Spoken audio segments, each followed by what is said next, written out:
The sky just turned pitch black. It's 2 p.m. on a Tuesday. You look up, and the sun is gone. This is just the beginning. For 8 minutes and 20 seconds, nobody on Earth even knows. The last sunlight is still traveling toward us. Everything looks completely normal. Somewhere near Mercury's orbit, a patch of space is just empty.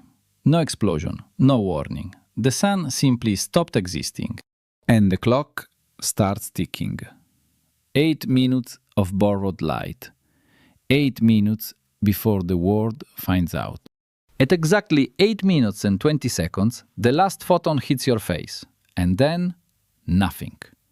Total darkness falls like a curtain. Every solar panel on Earth flatlines simultaneously. Power grids that depend on solar start failing. But what happens next will change everything. Without the sun's gravity, Earth is no longer in orbit. Right now, this second, our planet is flying in a straight line into deep space. You won't feel it. There's no jolt, no shake. Earth just quietly leaves home at 67,000 miles per hour.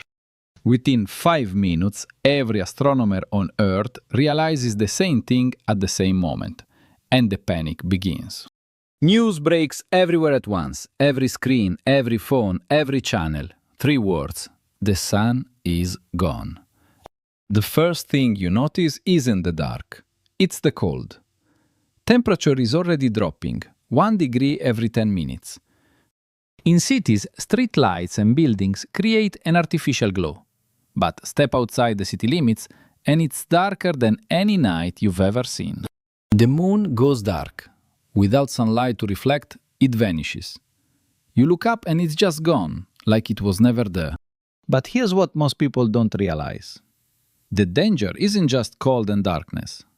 It's gravity, or rather the sudden lack of it.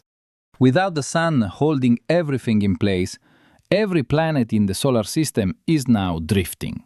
Mars, Jupiter, Saturn, all untethered. You think that's bad? We are not even close.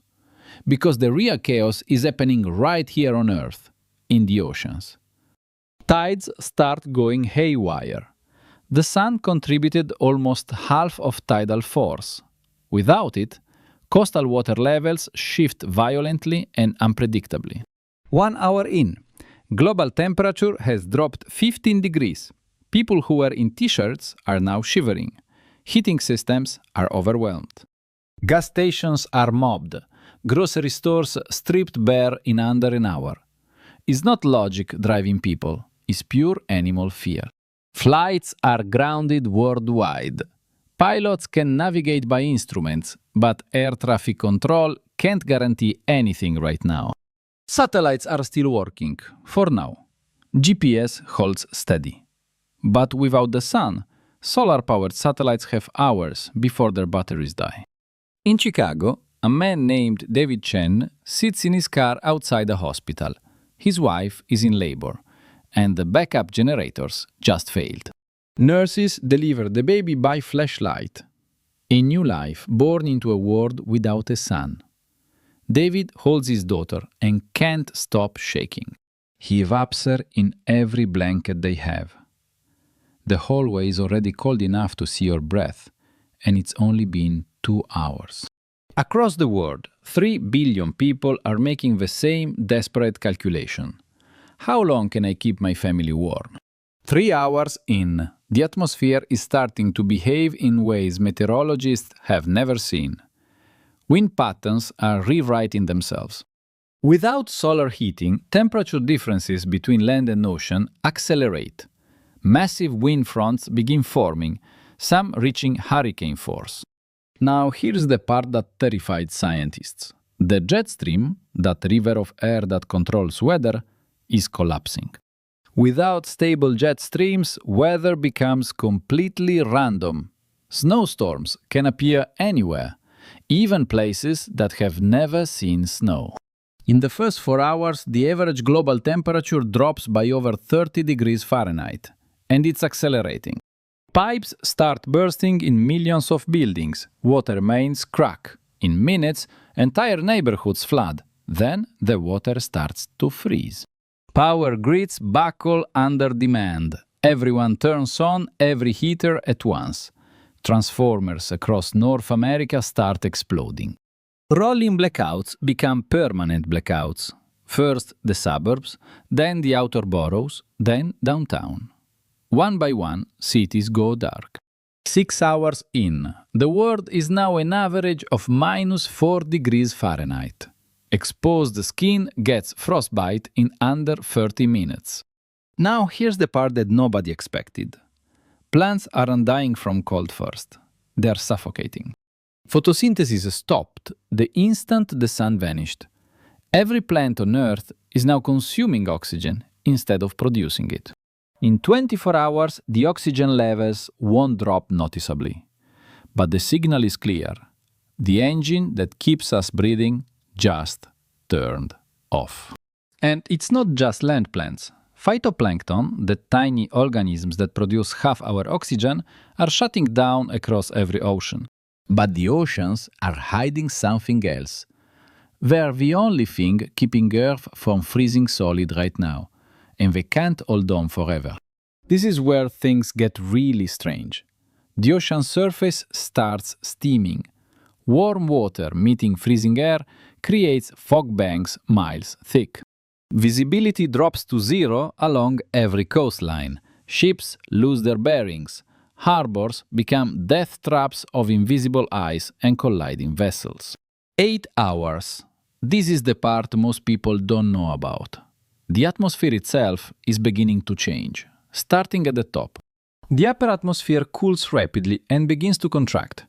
Satellites in low orbit start experiencing less drag.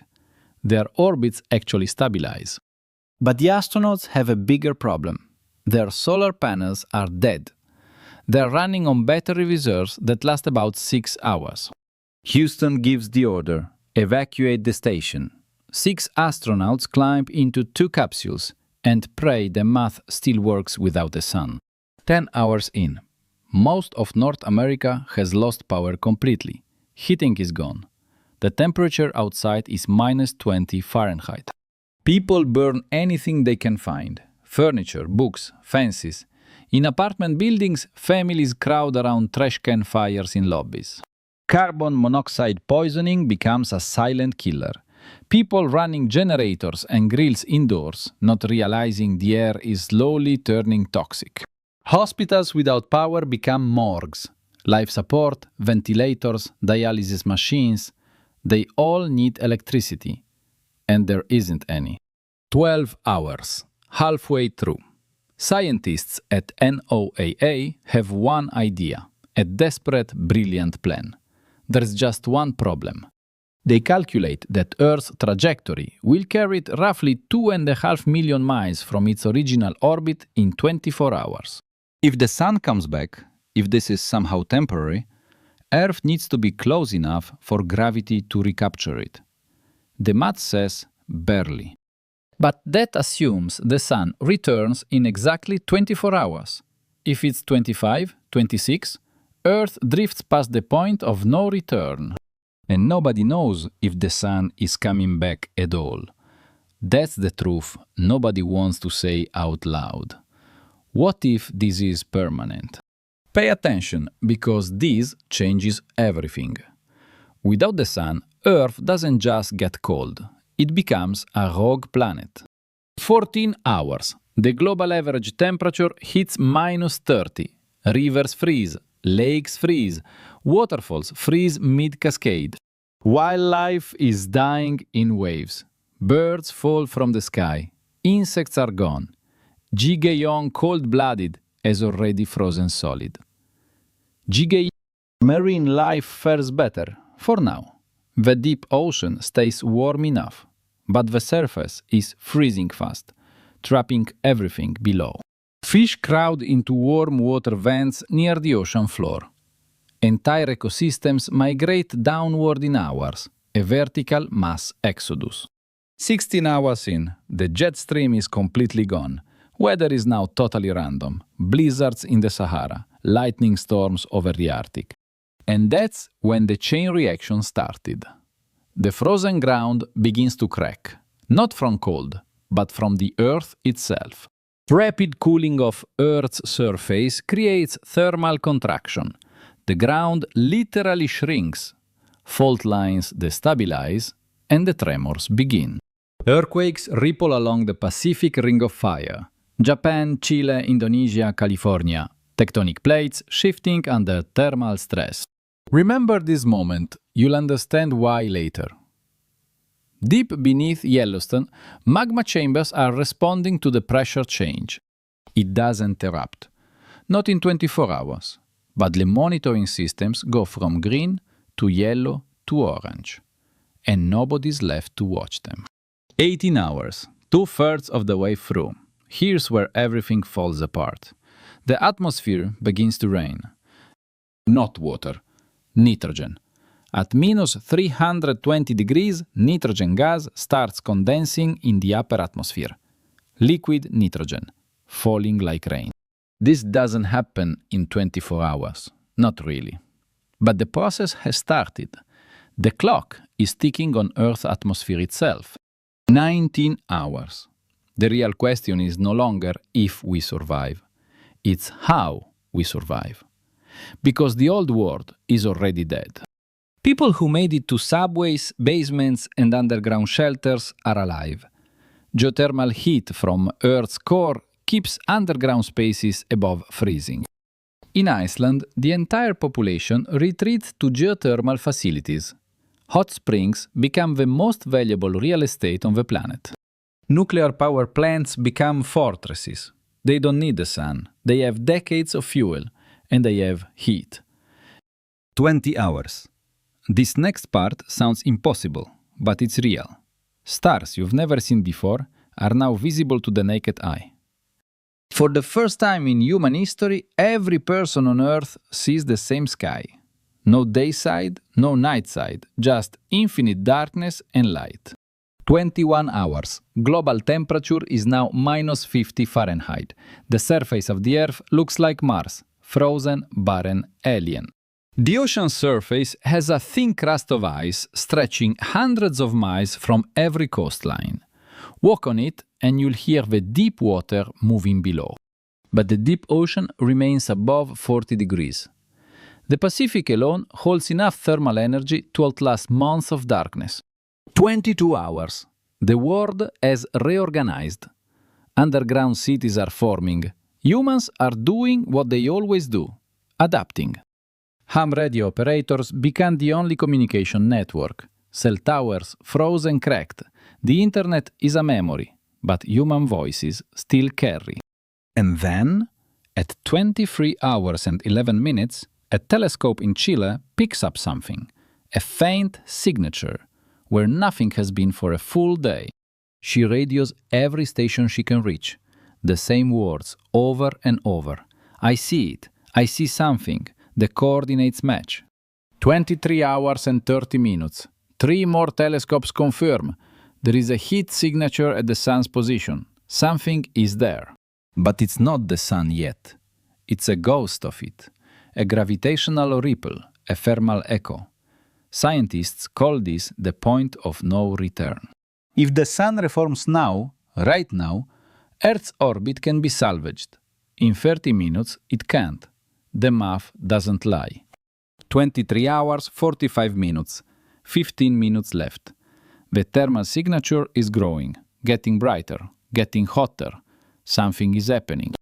And then, at 23 hours, 58 minutes, the sun reignites. Not slowly, not gently, all at once. A nuclear furnace erupting back to life. 8 minutes and 20 seconds later, the light hits Earth. For the first time in 24 hours, shadows appear, and people fall to their knees. The warmth is barely perceptible. It'll take days to melt the ice, weeks to restore normal temperatures. But the sun is back. Earth is no longer alone. Earth has drifted 2.5 million miles off course. It's no longer in its original orbit, and it never will be again. The new orbit is slightly more elliptical. Summers will be hotter, winters will be colder. Seasons will shift by weeks. Nothing is quite the same. The death toll from the 24 hours of darkness reaches 800 million. Cold, carbon monoxide, medical failure, structural collapse. Infrastructure is shattered. 60% of above-ground pipes, roads and bridges are destroyed. The repair bill is measured in the trillions. But humanity survived. Not because of technology, not because of governments, because people held on to each other in the dark and refused to let go. David Chen carries his newborn daughter up the hospital stairs and into the sunlight. Her first sunrise. She'll never know what it cost. What happened next, no one was prepared for. The sun's return created something nobody predicted, a new form of aurora that covered the entire sky. Solar wind hitting a disturbed magnetosphere, it created auroras visible at the equator, in Rio de Janeiro, in Lagos, in Singapore. But here's what nobody talks about. The sun didn't just vanish and return. Something changed in those 24 hours. Something in the light itself. The solar spectrum shifted. Just slightly, barely detectable, but enough to change how light interacts with chlorophyll. Plants photosynthesize differently now. Crop yields shift worldwide. Some plants grow faster, some grow slower. The agricultural system that fed 8 billion people no longer works the same way. Now watch what happens when you zoom out even further. Earth isn't the same planet it was 24 hours ago. The new orbit means Earth receives 4% less solar energy per year. That doesn't sound like much.